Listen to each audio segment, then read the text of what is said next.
Voilà, maintenant, est-ce que quelqu'un peut m'aider par rapport à Camilla? Bon, ok. Alors, Je peux t'envoyer les vidéos? d'accord, envoie.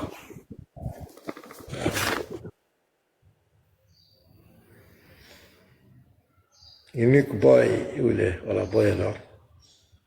Je vais envoyer ça aussi à Lulévite et puis Petit Mato. Au cas où il y a un souci, Petit Mato, Lulévite. Voilà. Donc, on va faire un peu de réfutation, les frères. On va vous montrer un peu la ruse de ces personnes, comment ils abordent les gens, pour essayer d'égarer les gens. On va démontrer ça. Voilà, je suis à 57%, ils ont coupé le courant. Si on finit ça, peut-être qu'un autre frère va lancer. Si le courant vient après ça, avant ça, Dieu merci. Si ça ne vient pas, quelqu'un d'autre va lancer. Mais on va faire les trois vidéos là.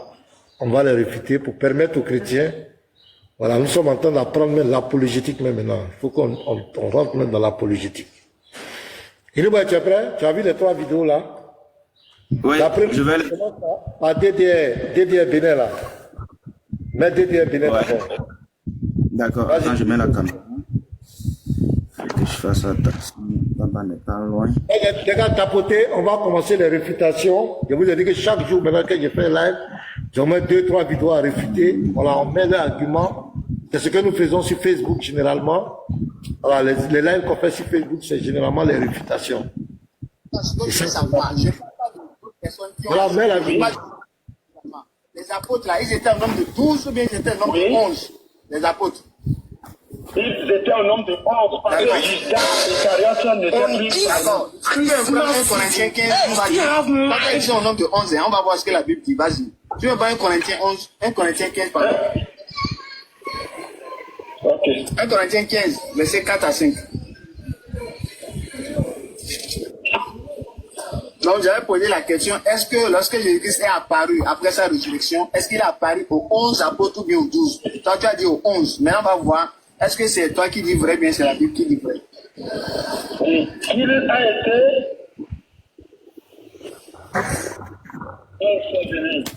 et qu'il est ressuscité le troisième jour selon les Écritures. Et qu'il est apparu à ses faces aux 12 apôtres. Donc, Jésus-Christ est apparu à combien d'apôtres ici? Je dis, j'ai dit tout à l'heure. Ouais. Est-ce que vous alors? Oui, je vous reçois, hein, je vous reçois. J'ai dit tout à l'heure.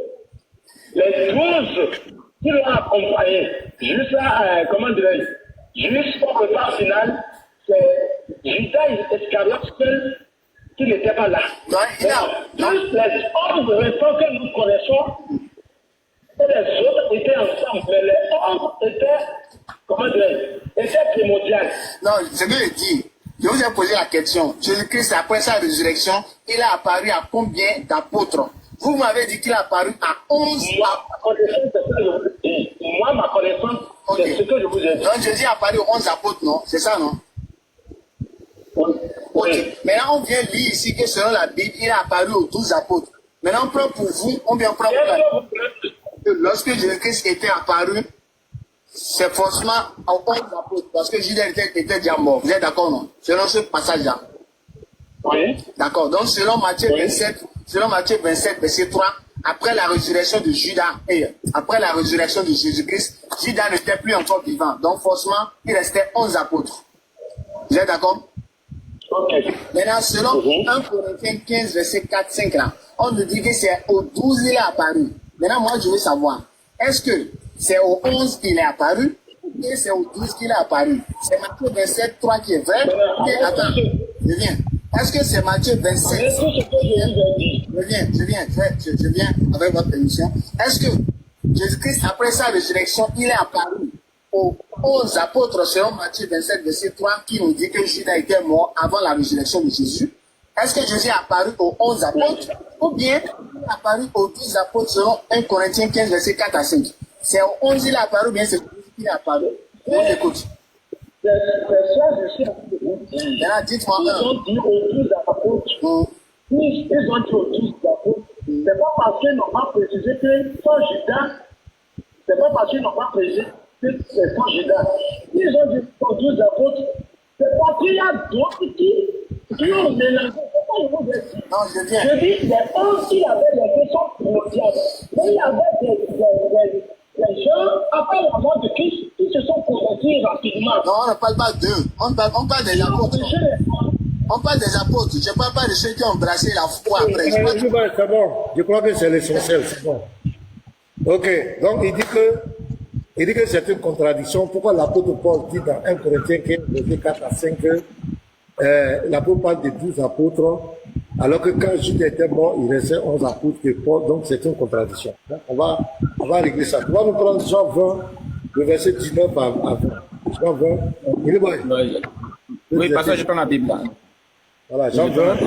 On va répondre à ça. L'ignorance est une maladie, hein, pasteur. L'ignorance est une maladie, pasteur. Oui, c'est une maladie, mais il y a beaucoup de chrétiens aussi qui n'étudient pas. Tu vois comment l'autre balbutiait. Malheureusement, il y a beaucoup qui ne font pas des recherches, qui se laissent manipuler par ces personnes-là. Donc, c'est de notre devoir de faire l'effort pour rectifier ce genre de choses. Jean 20, le verset 19. On va répondre là. Voilà.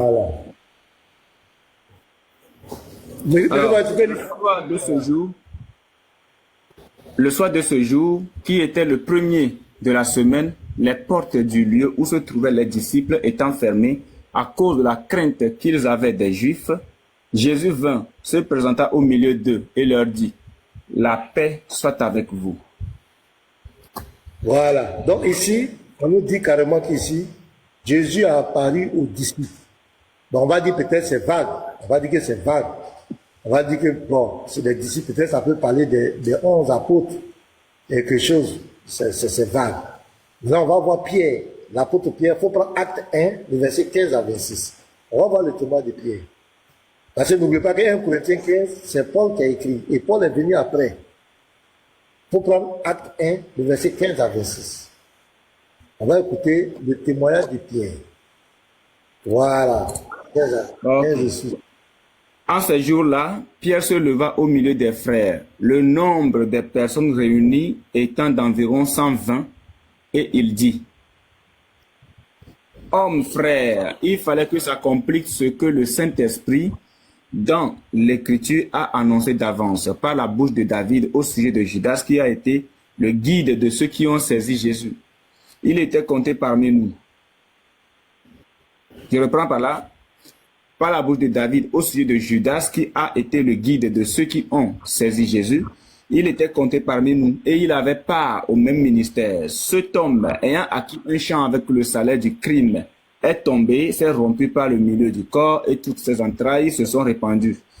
La chose a été si connue de tous les habitants de Jérusalem que ce champ a été appelé dans leur langue Akeldama, c'est-à-dire champ du sang.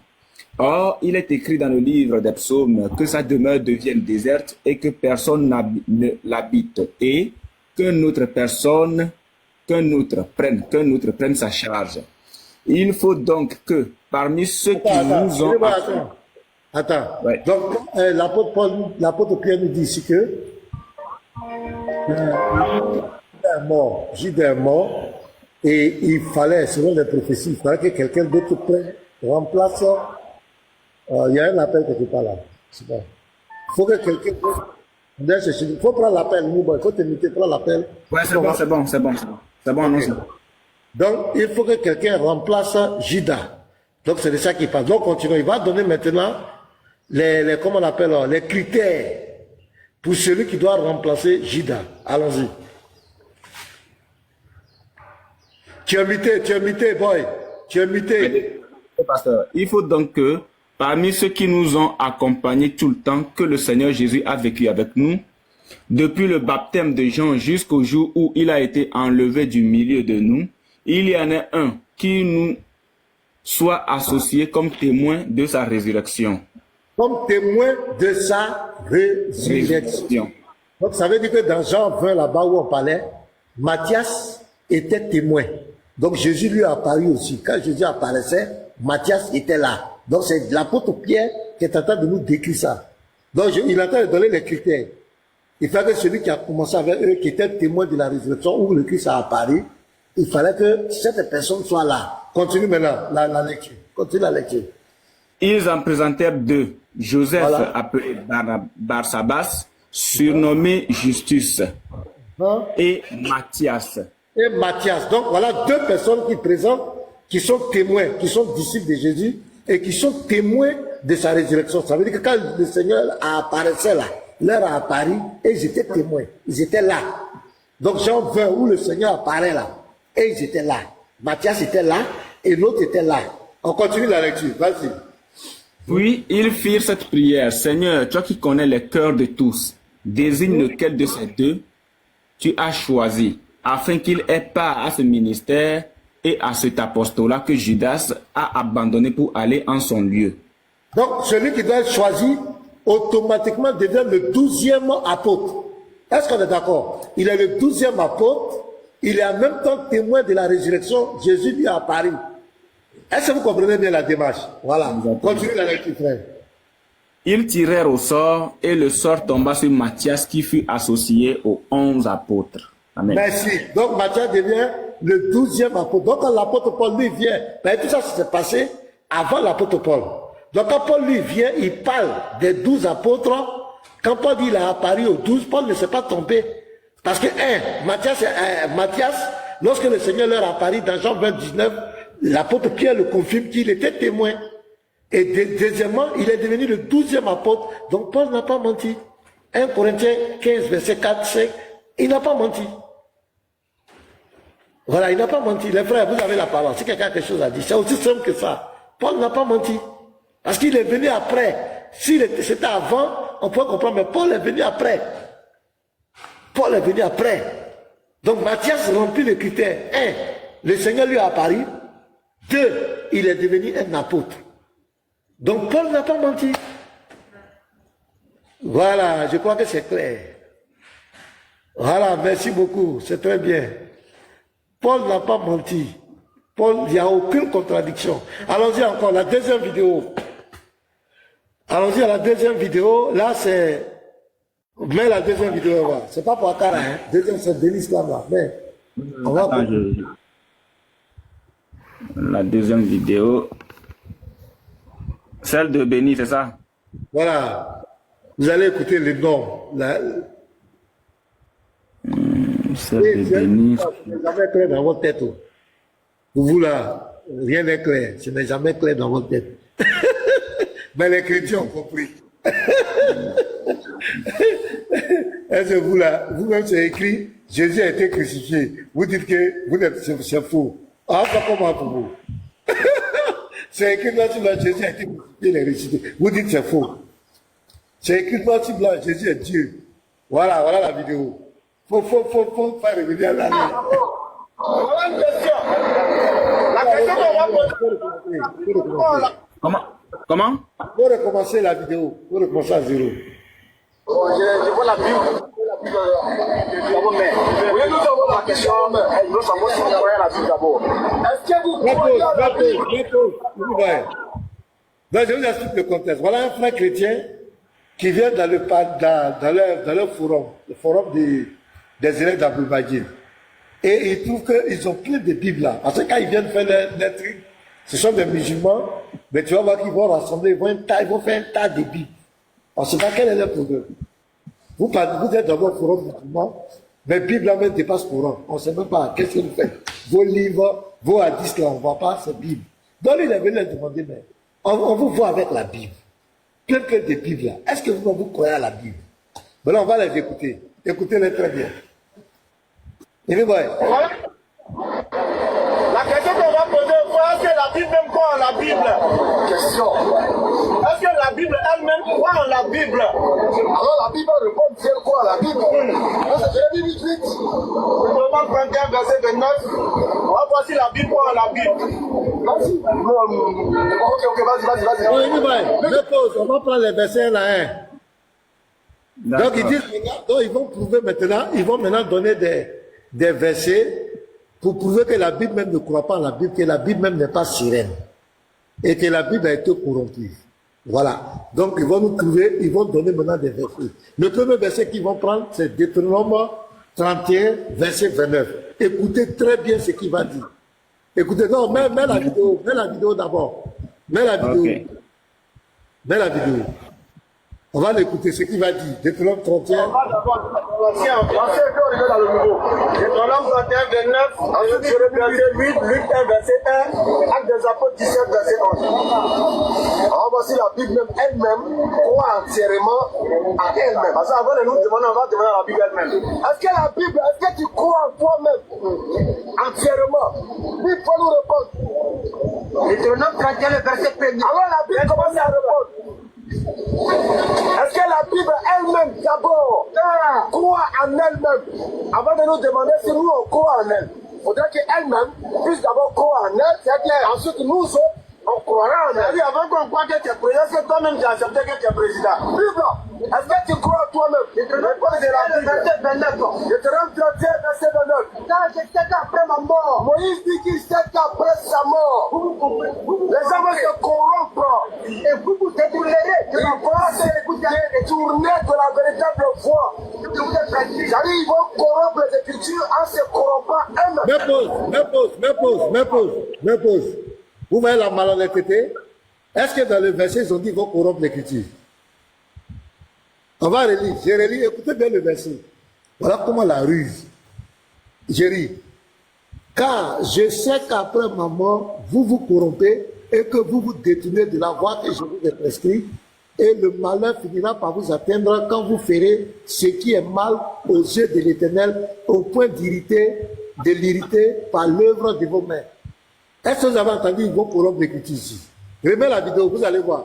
Écoutez bien, comment les gens sont malhonnêtes. Voilà, écoutez-le bien, reviens un peu en arrière. Le malheur finira par vous atteindre. Il dit qu'il sait qu'après sa mort, les gens vont se corrompre et vous vous détournerez de la voie, vous détourner de la véritable voie. C'est-à-dire, ils vont corrompre les Écritures en se corrompant. Me pose. Ils vont corrompre les Écritures. Moïse n'a jamais dit que les gens vont corrompre l'Écriture. Les frères, est-ce que Moïse a dit dans ce texte que les gens vont corrompre l'Écriture? Non. Moïse n'a jamais dit ça. Moïse dit que ce sont eux qui vont se corrompre. Ce sont eux qui vont se détourner de la voie de Dieu. Le verset ne dit pas que les gens vont corrompre l'Écriture. Et puis vous voyez les gestes qu'il fait. Les gestes qu'il fait. Est-ce que vous connaissez cela? Ces gestes-là. Vous voyez, est-ce que Moïse a dit qu'ils vont corrompre l'Écriture? Moïse parle du comportement des enfants d'Israël qui vont se corrompre eux-mêmes. Ils vont se détourner de la parole de Dieu. Moïse n'a jamais dit qu'ils vont corrompre l'Écriture. Parce que qu'est-ce qu'il veut faire? Il veut faire croire aux gens que la Bible, la Torah, la parole de Dieu a été corrompue, a été falsifiée. Donc, Moïse parle du comportement des enfants d'Israël qui vont se détourner de la loi de Dieu, de la parole de Dieu. Lui, il dit que Moïse est en train de dire qu'ils vont corrompre les Écritures. Ça, ce n'est pas bien. Ça, ce n'est pas bien. Honnêtement. Voilà comment ces gens-là, c'est pourquoi on ne doit pas se taire. Voilà comment les gens égarent. Continue la vidéo. Continue. Deuxième élément, quand vous verrez ce qui est mal. Jérémie chapitre 8, verset 8. Jérémie 8, verset 8. La Bible est que tu crois.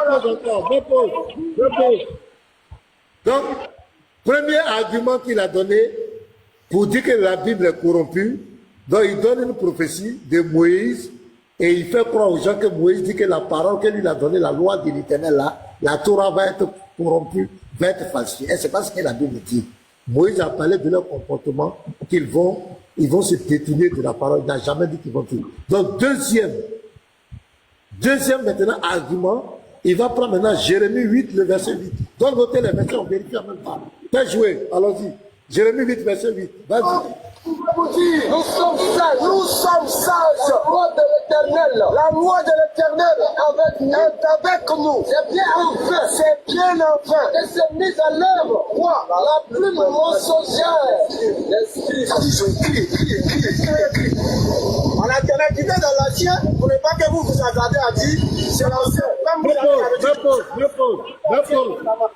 Me pose. Donc ici encore, la Bible ne parle pas que les gens vont écrire, ils vont réécrire la loi de Dieu, ils vont corrompre. Non. La Bible parle de la plume mensongère des livres qui vont écrire en dehors de la loi pour égarer les gens. Et aujourd'hui, il y a plusieurs livres. Je ne vais pas citer le nom pour respecter mes parents. Ils ont écrit beaucoup de livres. Aujourd'hui, vous connaissez ces livres-là. Ils ont écrit des livres qui viennent contredire la loi de Dieu. Mais ici, on ne dit pas qu'ils vont réécrire la loi de Dieu. C'est pas ce que le verset dit. La loi de Dieu est là. Mais les gens vont écrire des livres. Et aujourd'hui, il y a plusieurs livres qui sont écrits en parallèle de la parole de Dieu. Voilà, même le Coran est dedans. Merci frère Ézéchias. Que Dieu te bénisse. Longue vie à toi, Ézéchias. Il dit... Les chrétiens, ils ne sont pas sérieux.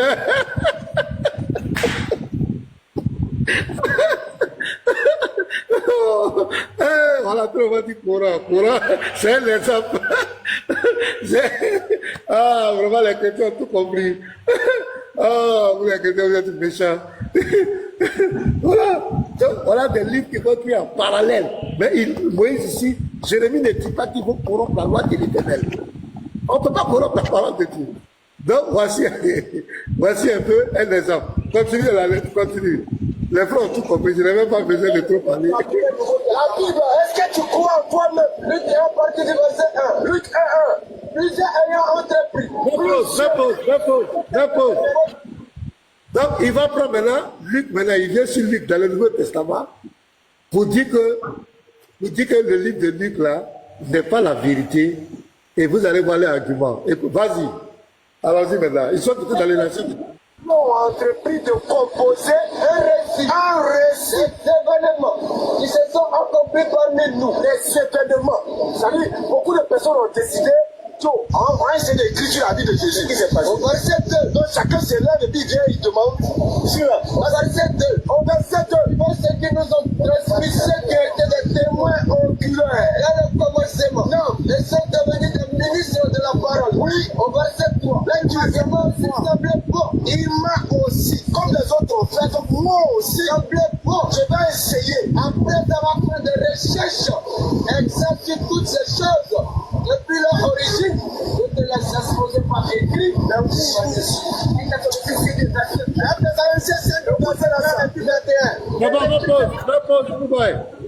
on va le dire, ils disent que le peuple lui qui a dit ça, c'est que ce n'est pas la parole. Je vous demande, mes frères, vous qui êtes là, est-ce que Dieu a une fois pris un bic pour écrire un livre de foi? Dieu passe toujours par des hommes. Dieu utilise des hommes. Et puis l'évangile là. L'évangile, je le dis, c'est pas quelque chose qui tombe sur quelqu'un, comme tu es en transe. Non. Comme tu tombes en extase. L'évangile, c'est un vécu. C'est la vie du Christ. C'est une histoire vraie qui a été vécue. Voilà, qui a été vécue. On dit il y a un bruit. Est-ce qu'il y a un bruit? Ça va? Les frères, est-ce que vous m'entendez? Non, c'est bon, hein, ici, à notre niveau, c'est propre. Il lui dit qu'il y a un bruit. Ok. Non, c'est bon, il n'y a pas de souci. Ok. Donc, regardez même ce que Luc dit. Il m'a aussi semblé bon, après avoir fait des recherches exactes sur toutes ces choses depuis leur origine, de te les exposer par écrit d'une manière suivie, excellent Théophile, verset 4, afin que tu reconnaisses la certitude des enseignements que tu as reçus. Donc ce Théophile-là, il avait déjà un témoignage de l'évangile. Donc Luc ici vient confirmer ce que les autres ont écrit. Mais même si ce n'était pas Luc, ça allait être professeur, ça allait être le Lévite, ça allait être peut-être Petit Matou bien, ça allait être quelqu'un d'autre. Dieu allait utiliser toujours quelqu'un pour écrire sa parole. Donc ça, ce n'est pas une preuve que c'est faux. Maintenant, qu'est-ce que Luc a écrit qui n'est pas la parole de Dieu? Qu'est-ce que Luc a écrit qui est faux? Parce que le Coran a plagié le livre de Luc. Parce que Luc, c'est le seul écrivain qui a parlé de l'histoire de Zacharie, de la naissance des gens. Ça est dans le Coran. L'histoire, ça se retrouve dans le Coran. L'histoire de Marie, l'ange Gabriel qui est venu à Marie. C'est ça que le Coran a plagié dans le Coran. Maintenant, comme un homme qui a écrit un livre 6 siècles après, vous, votre Dieu, vous voulez discréditer Luc, comment votre Dieu a plagié les paroles d'un homme? Ça n'a pas de sens. Donc les arguments pour dire que la Bible n'est pas la parole, ça ne tient pas. Parce que même vous, même l'islam là, ce sont les hommes qui écrivent le Coran. L'imprimerie, le Coran qu'ils ont mis en sourate là, en verset, qui a fait? C'est l'homme. Quand Mohamed, on dit Mohamed ne savait pas écrire lui, non? Qui écrivait? Qui écrivait le Coran? Quand il donne qui a écrit? C'est pas Ottoman qui a brûlé les autres copies du Coran. Ottoman c'est un génie ou bien c'est un homme. C'est malhonnête quoi. Parce que tu vas entendre pourquoi c'est Matthieu qui a écrit, pourquoi c'est lui qui a écrit, mais si c'est pas Matthieu, Dieu va utiliser qui? Vous voulez que ce soit des extraterrestres qui viennent écrire la parole de Dieu? Ou que ce soit des démons, des esprits qui viennent écrire la parole de Dieu? Ou que ce soit Dieu lui-même qui prenne un bic pour écrire? Dieu a utilisé des hommes et il a toujours utilisé l'homme. Actuellement, il est en train de nous utiliser, nous les hommes, il nous utilise pour apporter la vérité, pour dénoncer l'islam. Il est en train de nous utiliser, il ne descend pas. Ce n'est pas lui qui descend venir parler, qui va prendre un bic pour venir écrire. Il utilise l'homme, les hommes. Maintenant, la question, qu'est-ce que Luc a dit qu'il est faux? C'est un défi. Qu'est-ce que Luc a dit dans Luc là? Qu'est-ce qui n'est pas la parole de Dieu? Qu'est-ce qui n'est pas vrai? Sinon, cet argument, ça ne tient pas. Qu'est-ce que Luc a dit qu'il est faux? Pourquoi vous avez plagié le livre de Luc? Pourquoi vous avez plagié? Pourquoi l'histoire que Luc a rapportée dans la Bible ici? Parce que Luc, là, c'était écrit déjà au 1er siècle. Comment ça se retrouve dans le Coran? Vous-même réfléchissez un peu, ça ne va pas. Comment votre Dieu a plagié? Lisez l'histoire de l'ange Gabriel, l'histoire de Yahya, de Jean, Zacharie, tout ça là. C'est lui qui a parlé de ça. Les 4 récits là, les autres 3 récits n'ont pas parlé de ça. C'est lui qui a parlé de ça. Comment ça se retrouve dans le Coran? C'est pathétique et ça donne à vomir. Et c'est ça, c'est leur preuve pour montrer que la Bible n'est pas la parole de Dieu. On continue la vidéo. Vas-y. Il est bon.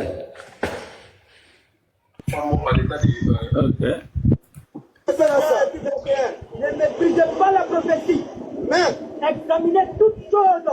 Ce qui est bon. Seulement ce qui est bon. Sans parler des juifs de Béret. Me pose. Donc, regardez la prophétie qu'il donne. Donc, il veut dire quoi?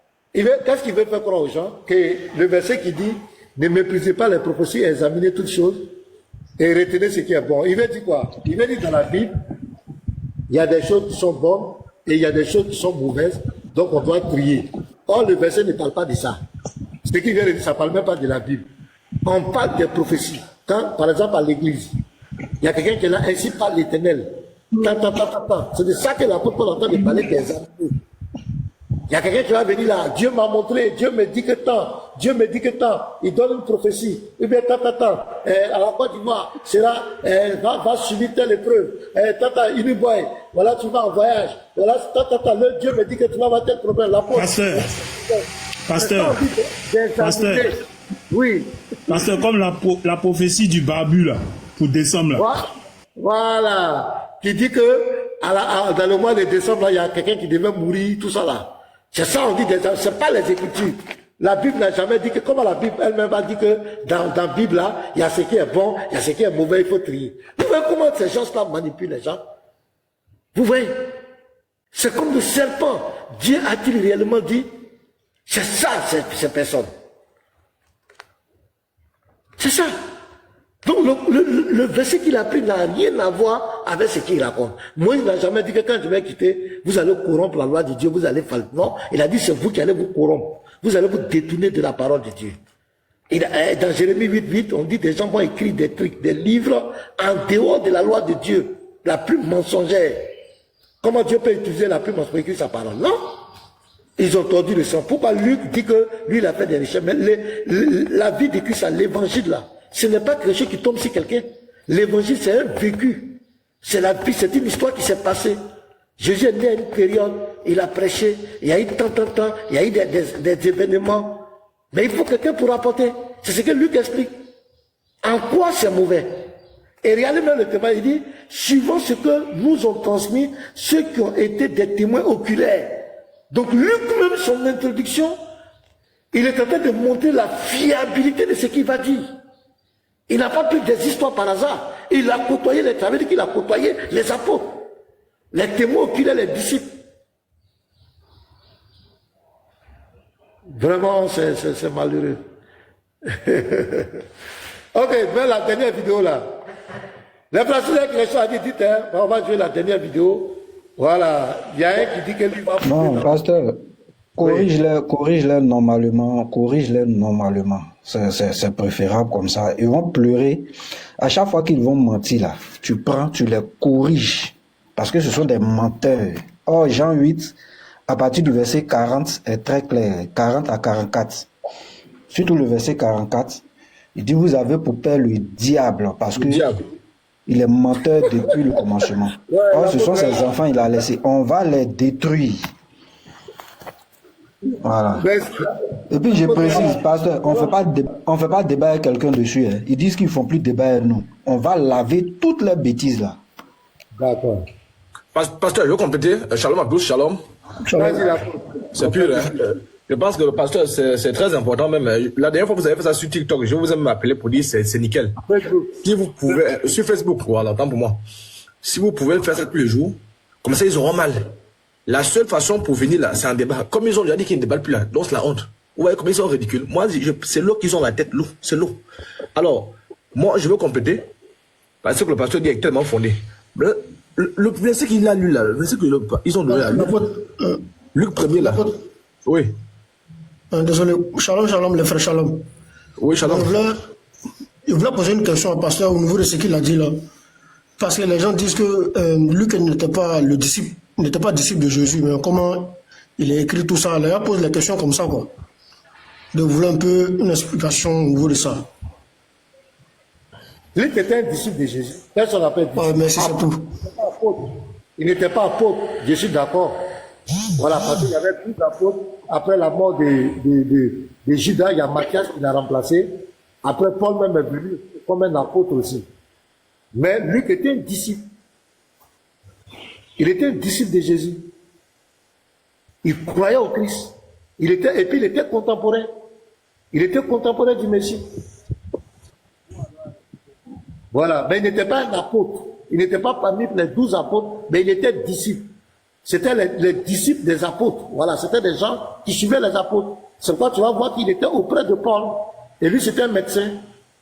Parce que Paul, on le frappait tellement, il fallait un médecin à côté de lui aussi. C'est pas par hasard. Donc, Luc était là. Donc, il était au courant. Il a côtoyé les apôtres. C'est pourquoi il dit, suivant ce que nous ont transmis, ceux qui ont été des témoins oculaires, dès le commencement, ils sont devenus les ministres de la parole. Donc, il dit quoi? Il dit ici son témoin, ceux qui étaient les témoins oculaires, ce sont les apôtres. Donc, il a côtoyé les apôtres. Donc, c'était pas n'importe qui, Luc. Il a côtoyé les apôtres. C'est pourquoi son écrit fait valeur. Son écrit fait autorité. Le livre de Luc fait autorité. C'est pourquoi tu vas voir celui qui donne les dates, il donne les périodes. Voilà, tu vas voir que il met les périodes. Il donne plus de précision des événements. Il clarifie plus. Donc Luc là, c'était un disciple. C'est vrai qu'il n'était pas un apôtre. Il n'était pas parmi les 12 apôtres, on ne n'y pas, mais il était contemporain. C'est-à-dire l'histoire s'est passée en son temps. Il était là. C'est pas qu'il est né après. Il était là, il était contemporain des apôtres. C'est pourquoi il dit que suivant ce que nous ont transmis, ceux qui ont été des témoins oculaires, il parle bien des apôtres. Donc c'est pas un argument quand ça ne tient pas. Maintenant, nous, notre problème, qu'est-ce que Luc a dit qu'il faut? Qu'est-ce que Luc a dit qui n'est pas la parole de Dieu? Ils n'ont qu'à venir. C'est ça, on les attend. Dans le frère, je crois que je t'ai répondu. L'apôtre, tu peux parler et puis on va jouer l'autre vidéo. Ok. Voilà la vidéo. Merci, pasteur, merci, ok. Ok. Ok, alors, donc, je commence vers le bas en remontant. Déjà que s'ils disent que Luc n'était pas un disciple, donc Luc est faux. Ok. Étienne alors? Et quoi, moi, Étienne, non? Étienne était parmi les 12 disciples. Ça, c'est un chaos déjà. Ah, c'est un. Le pasteur a suivi le point là. Voilà. Alors, on va demander aux apôtres, parce que Luc dit quelque chose de très capital là-bas. Il parle des témoins oculaires. Et comme on constate que les musulmans ne mettent pas en cause les témoins oculaires, donc les témoins oculaires ont raison. La parole des témoins oculaires est moins propre. Très bien. On va demander aux témoins oculaires qu'est-ce qu'il pense de Luc. Parce que Luc a cité les témoins oculaires. On va voir si les témoins oculaires rejettent Luc ou ici ça approuve Luc. Vous, c'est le billard. C'est l'eau qui est dans vos têtes, l'eau. C'est l'eau. Et nous, il faut prendre, comment on appelle ça? Prendre 1 Timothée. Non, prends Philémon 2,14. Philémon 1,24. On commence. On commence par les témoins oculaires. On va leur demander, parce que Luc a cité les témoins oculaires. Ils n'ont pas de problème avec les Matthieu et consorts. Hein? Ils n'ont pas de problème avec eux. Ils n'ont pas de problème avec les Paul et consorts. On va citer Philémon 1,24. Tu peux mettre ça? Ok, je vais lire. 24, hein? Oui, c'est le 24. Oui. Alors,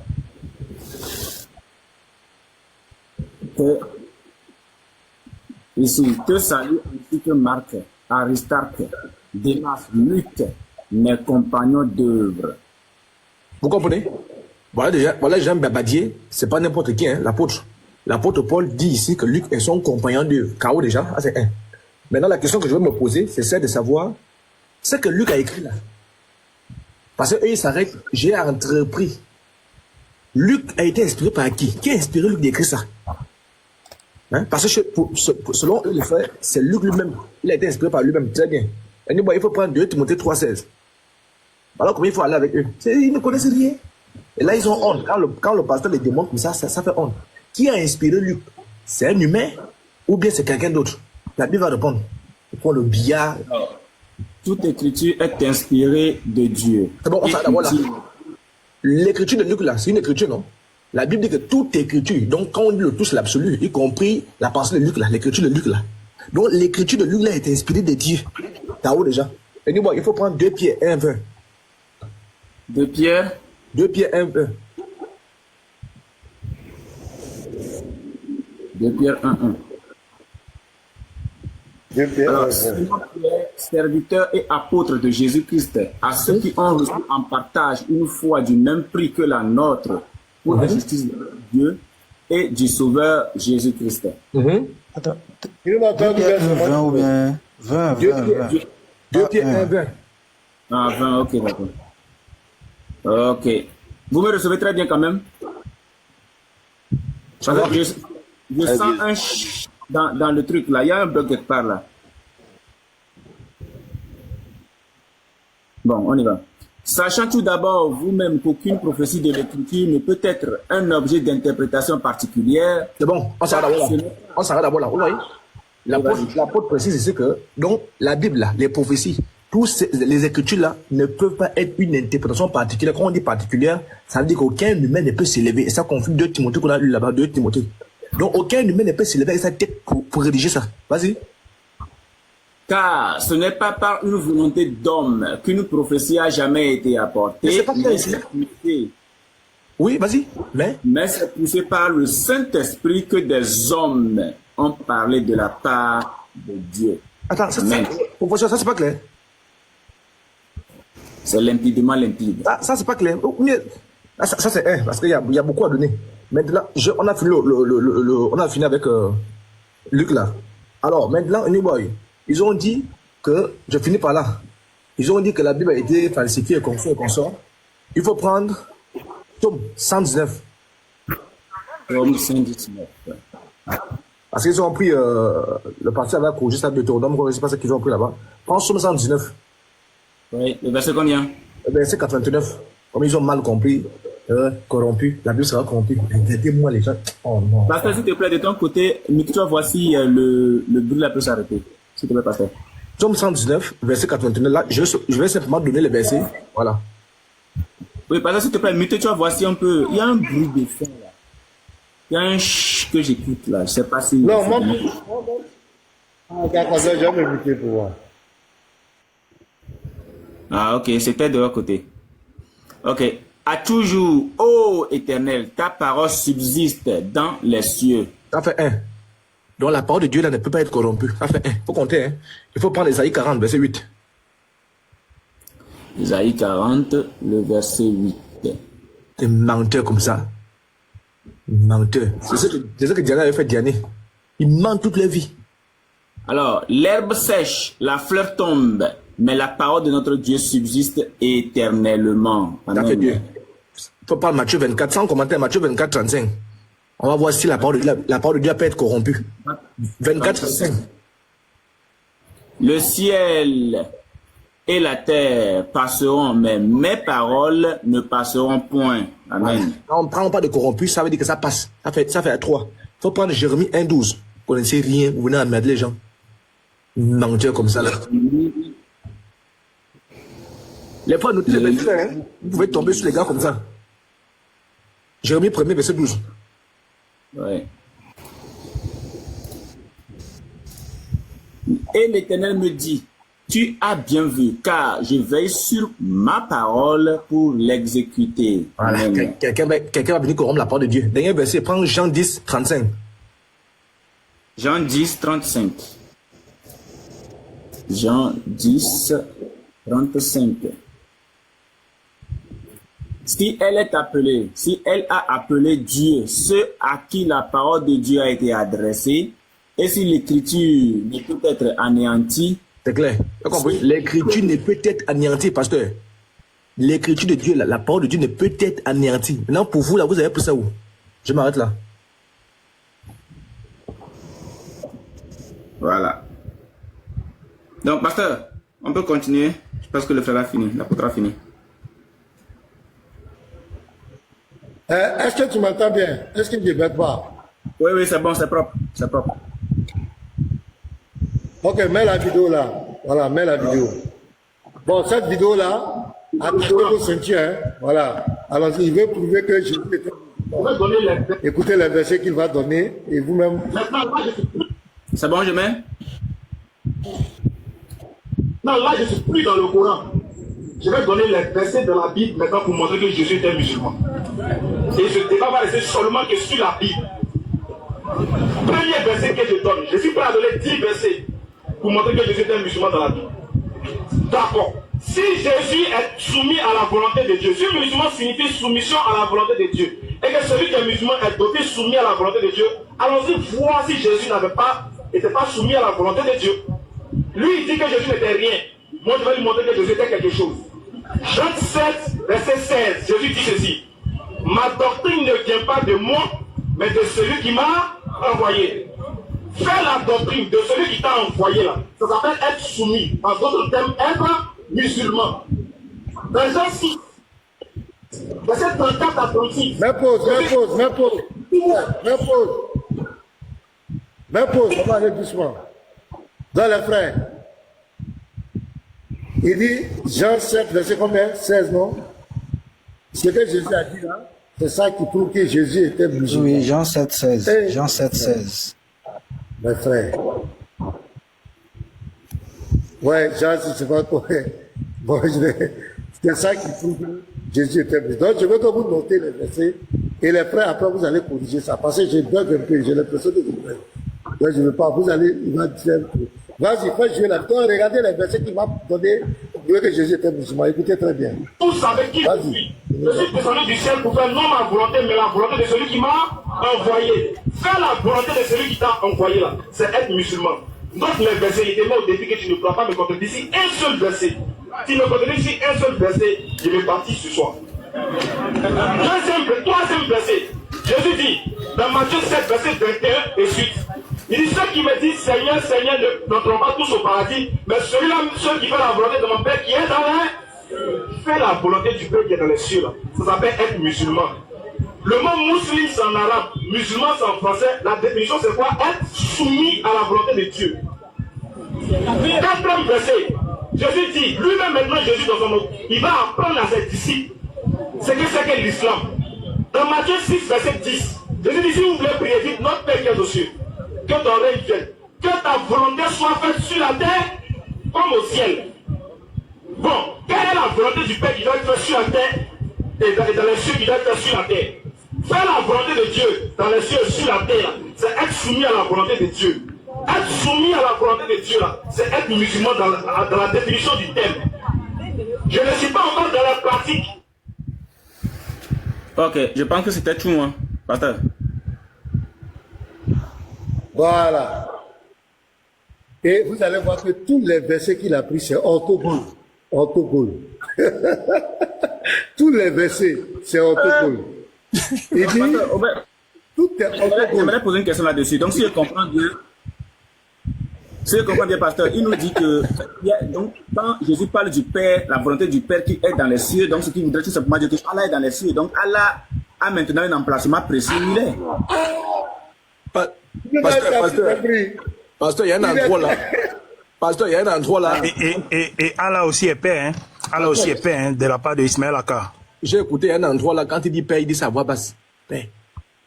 Il y a un endroit, il dit Père à voix basse. Si du moins peut revenir, avant la fin, là, au milieu là, il dit Père à voix basse. Quand il arrive là où il y a volonté, il crie volonté. Non, regarde même, il dit, mais le verset, Jean 6 là. Attends, il dit, il va voter quelque chose. Vas-y. Oh. Il dit, bon, reviens, s'il te plaît. Il y a un endroit là, avant la fin, là, vers la fin, là. Il dit, Père, à voix basse. Parce qu'il dit ça à voix basse. Il dit ça. Il me dit, Seigneur, Seigneur, ne tombons pas tous au paradis. Mais celui-là, celui qui fait la volonté de mon Père qui est dans l'air. Non, avant, recule encore un peu. Il s'appelle être musulman. C'est bon? Non, recule encore un peu. Ok. Voilà, quelque part là. Il ne doit pas me contredire ici un seul verset. S'il me contredit ici un seul verset, il est parti sur toi. Troisième verset. Jésus dit, dans Matthieu 7, verset 21 et suite, il dit, ceux qui me disent, Seigneur, Seigneur, ne n'entrons pas tous au paradis, mais celui-là, ceux qui font la volonté de mon Père qui est dans l'air, fait la volonté du Père qui est dans les cieux. Ça s'appelle être musulman. C'est là. Seigneur, Seigneur, ne n'entrons pas tous au paradis, mais celui-là, ceux qui font la volonté de mon Père qui est dans l'air, fait la volonté du Père qui est dans les cieux. Ça s'appelle être musulman. Il lit cette partie-là très vite même. Regardez, Jean 6 là, le verset 38 et puis le suite là, regardez là-bas. Un musulman ne peut jamais prendre ça pour dire que ça parle d'être musulman. Non seulement ça règle le problème de Matthieu 7, verset 21 là. Il dit que tu fais la volonté, celui qui fait la volonté de mon Père. On va chercher la volonté du Père. Jean 6 là, verset 38 et suite. Regardez comment les gens rusent. Les gens rusent. C'est lui-même, il sait qu'il ment. Et puis regardez le Matthieu 6 encore où il prend. Oh Jésus dit notre Père qui est dans les cieux. Quand vous priez, dites notre Père. Est-ce que Allah est Père?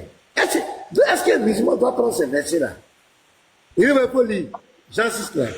Jean 6, 38 et suite. Car je suis descendu du ciel pour faire non ma volonté, mais la volonté de celui qui m'a envoyé. On va connaître qui l'a envoyé. La volonté de celui qui m'a envoyé, c'est que je ne perde rien de tout ce qu'il m'a donné, mais que je le ressuscite au dernier jour. Il va attendre. Donc c'est qui ressuscite les gens au dernier jour? Qui va Jésus-Christ. Jésus-Christ. Un seul homme, celui qui va ressusciter. Mais là, où est Allah? Chez nous en islam, là, c'est Allah. Chez nous en islam, c'est Allah.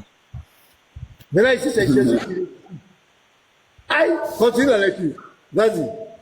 La volonté de mon Père, c'est que quiconque voit le Fils et croit en lui. Attends, quiconque voit qui?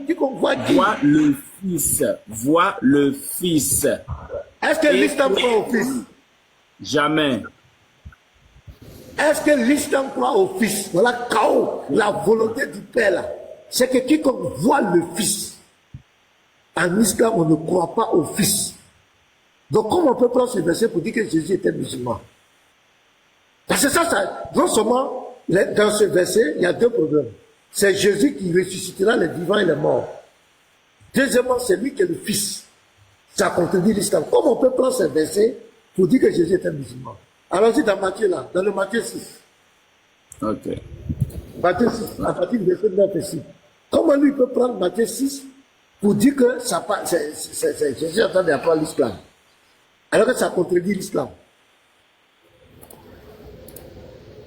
Alors, voici donc comment vous devez prier. Notre Non, Père on doit commencer. Attends. Commençons au verset 5. Parce que Jésus même va les allumer au verset 5 d'abord. Commençons au verset 5. Voilà.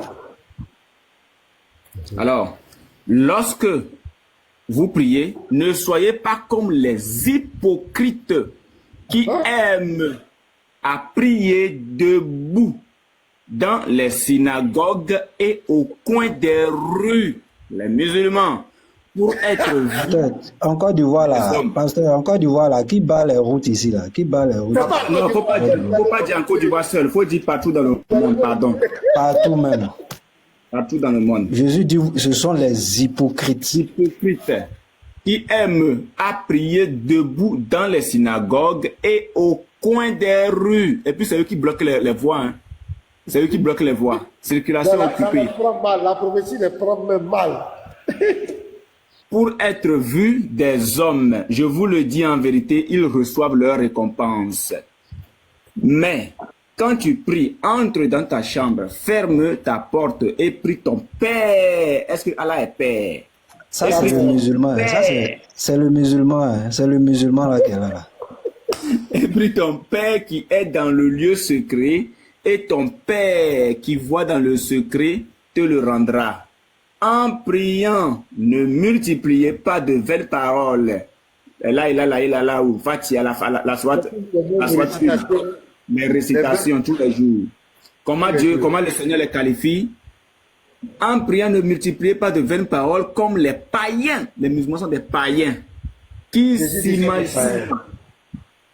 s'imaginent qu'à force de paroles, ils seront exaucés. Voilà. Ne leur ressemblez pas, car votre Père, est-ce que c'est Allah?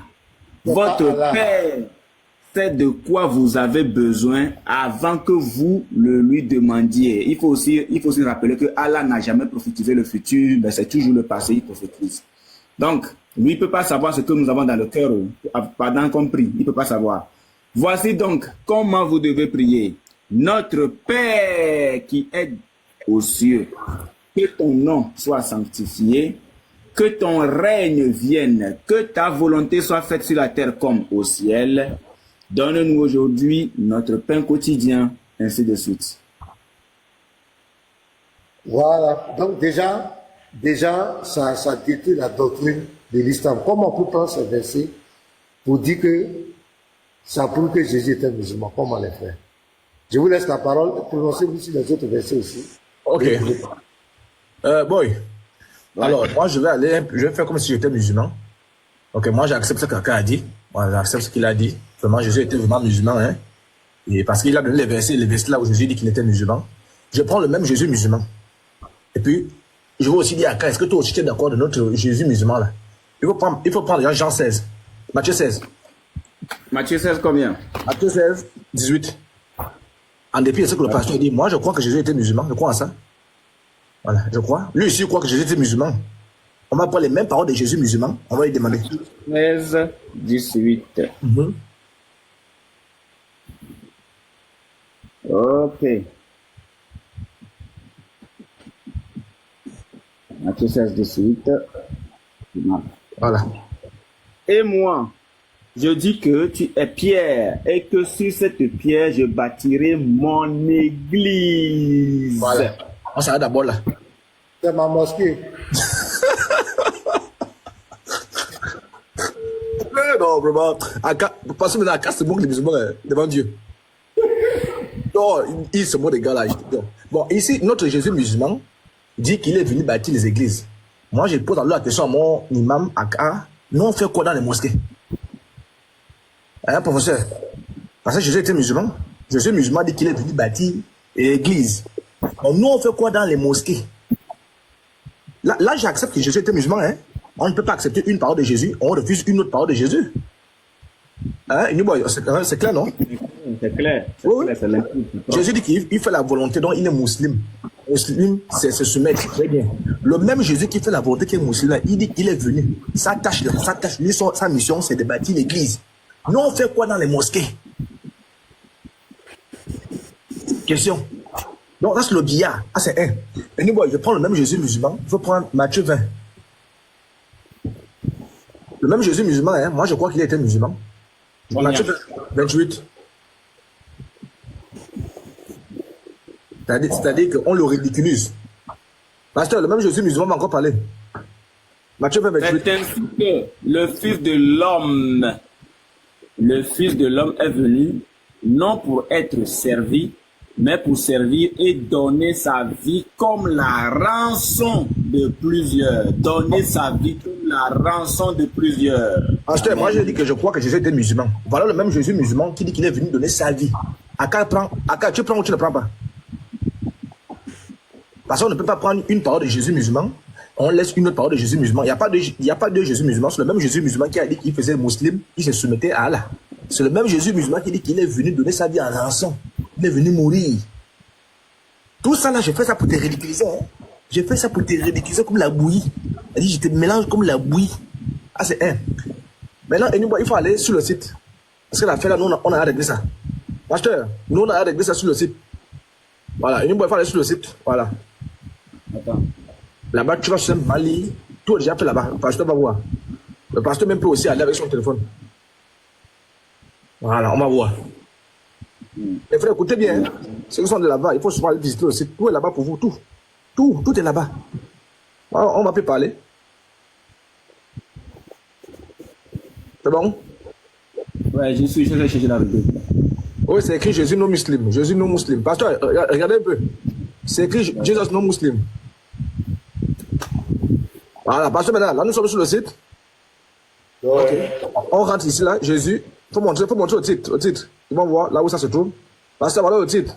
Jésus non musulman. Jésus n'est pas musulman. Et nous, allons-y, point par point. Il faut nous lire. Ok. Définition d'un musulman selon les sources islamiques. L'islam repose sur 5 piliers. Attester qu'il n'y a de Dieu qu'Allah et que Mahomet est son messager. Très bien. La source est là. Alors donc, est-ce que Jésus a fait là, ou ah, c'est un. Est-ce que Jésus a fait la zakat, les zakats de construire? Il a fait ça, KO. Donc voilà ce qu'on attend par musulman. Donc vos affaires qu'on est soumis là, c'est déjà faux. Il faut lire les problèmes, faut lire. Alors, problème. Jésus n'a jamais prononcé ces paroles et n'a jamais parlé de Mahomet. Voilà ce qu'on attend par un vrai musulman. Allons-y. Il faut lire. Alors, Jésus appelle Dieu son Père, mais Allah n'est pas un Père. Jésus, Jean 20, le verset 17, je monte vers mon Père et votre Père, vers mon Dieu et votre Dieu. Matthieu 6, le verset 9, notre Père qui es aux cieux. Jean 14, 6 à 7, si vous me connaissiez, vous connaîtriez aussi mon Père.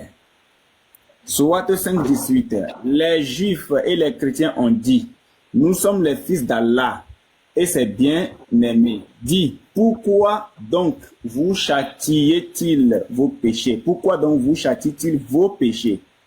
Soit 11, le 72, le verset 3, il n'a jamais engendré, n'a pas été engendré. Jésus enseigne que Dieu est Père aimant, mais l'islam rejette totalement cette idée. 3. Jésus est le Fils de Dieu, mais l'islam nie cette vérité. Jésus, Jean 10, le verset 36. Moi que le Père a sanctifié et a envoyé dans le monde, vous dites que je blasphème parce que j'ai dit, je suis le Fils de Dieu. Matthieu 16, verset 16 à 17. Tu es le Christ, le Fils du Dieu vivant. Jésus répondit, ce n'est pas la chair et le sang qui t'ont révélé cela, mais mon Père. La Sourate 9, le verset 30. Les chrétiens disent, le Messie est fils d'Allah, qu'Allah les maudisse.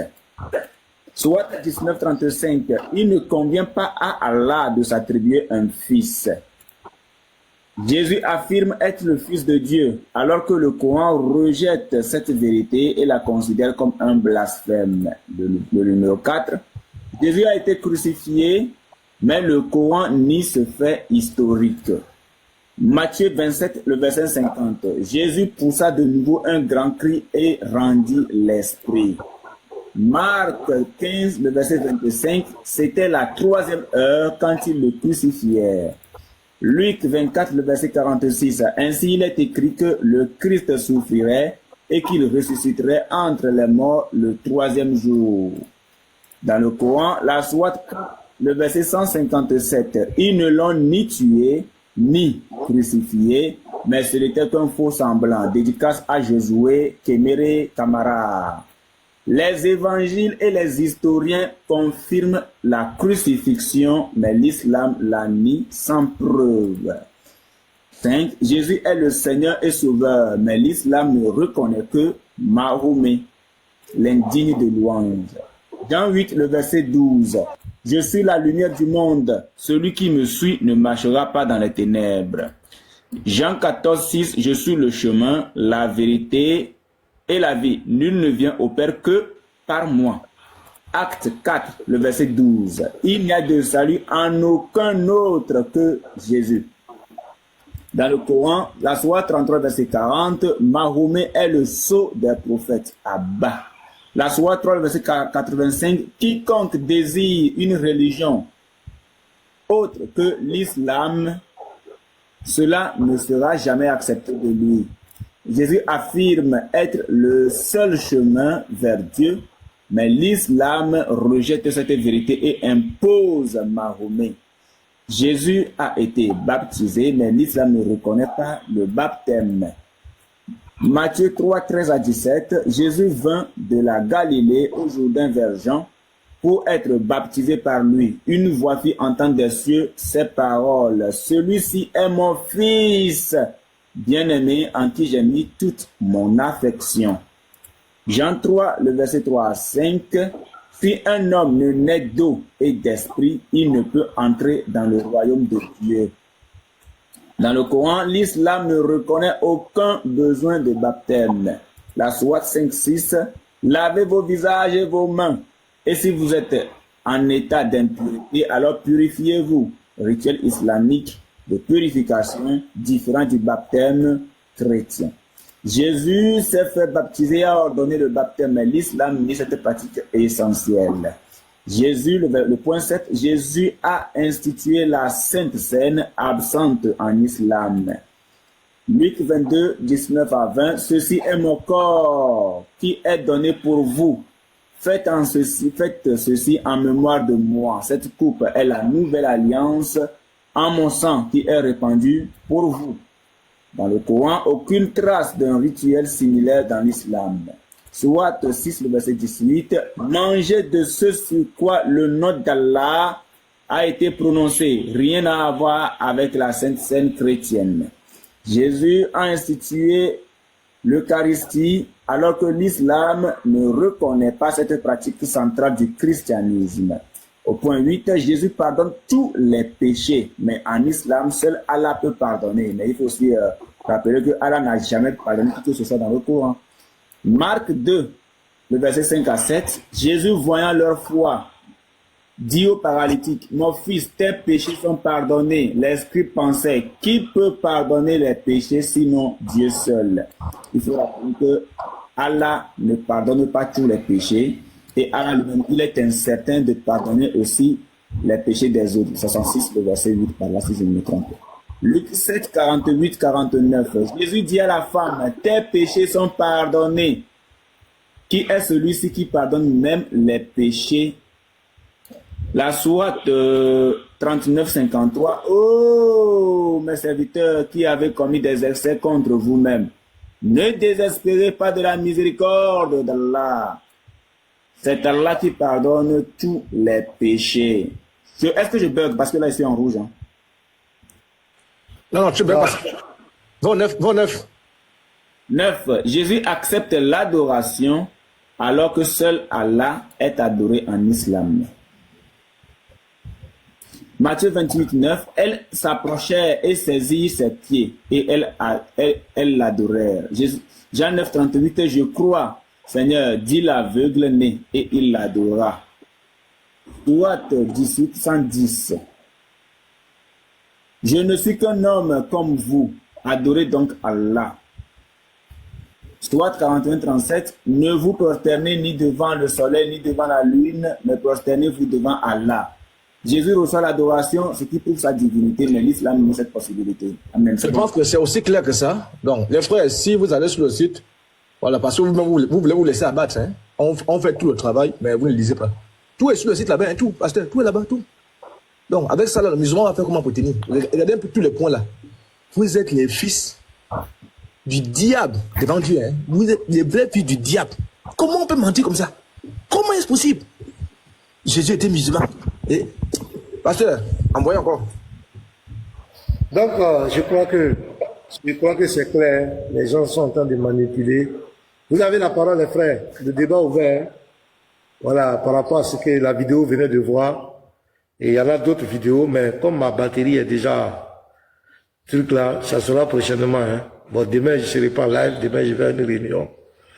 Et si jeudi matin, on va réfuter les vidéos. Maintenant, partout, si TikTok, Facebook, il faut réfuter, on met leurs vidéos. Nous, on n'est pas là pour parler de la vie privée des gens. Voilà, faites monter un islam, vous allez voir. Mohamed Ali, il faut faire ta demande. Mohamed Ali, fais ta demande. Et puis on va voir de quoi tu es capable ici. Donc, si le courant vient avant ça, mais je crois que si le courant ne vient pas jusqu'à midi, je vais arrêter. On a au moins 17 minutes. Ils ont coupé l'électricité ici, donc la batterie va prendre un coup. Tiens, 915 tapotage. Tiens! C'est du loup, hein? Ces derniers jours, les chrétiens sont fâchés. Les chrétiens sont très fâchés avec ta pote. Les chrétiens sont fâchés. Nos frères là, ils sont. Ah, il dit la presse, ça demande. Faites-le monter. Faites monter Mohamed Ali. On va voir de quoi. Mohamed Ali est là. Boy, pardon. Matthieu 7, 18. On va une fois Mohamed Ali. On va pas te perdre le temps. Matthieu 7, 18. D'abord, il faut savoir pourquoi il est monté la côte. Peut-être qu'il veut se convertir. Moi, Mohamed Ali, bonjour. Oui, bonjour, pasteur. Comment tu vas? Comment ça va? Ouais, je vais bien, alhamdoulilah. Et chez vous? Ouais, ça va bien. Quelle est ta préoccupation? Merci. J'ai pas de préoccupation, mais j'ai des suggestions, beaucoup même. Tu n'as pas de préoccupation, mais tu as des suggestions. Voilà, beaucoup. Ok, donc fais tes suggestions, et puis nous, on va prendre acte et qu'on va avancer. D'accord. Moi, précisément, d'abord, le numéro 1, c'est que moi j'ai indiqué. C'est qu'en matière de religion, entre l'islam et puis le christianisme, c'est nous les dernières générations qui essaient de diviser.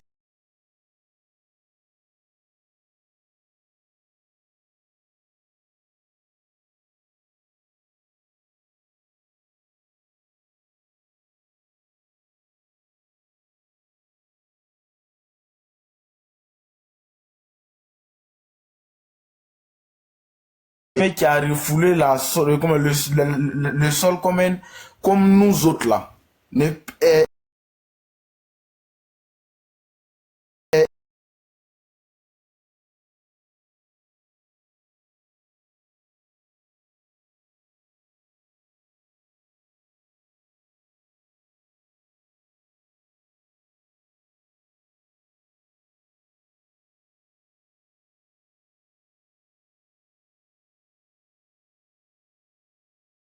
Et quand on dit Dieu là, on parle de quelque chose qui n'a ni père, ni mère.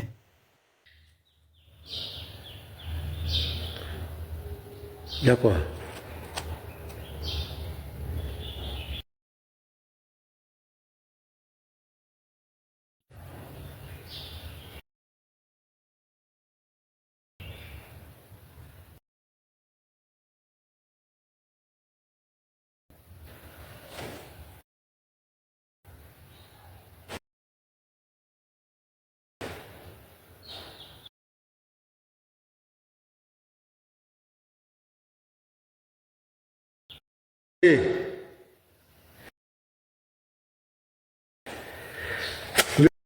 Le live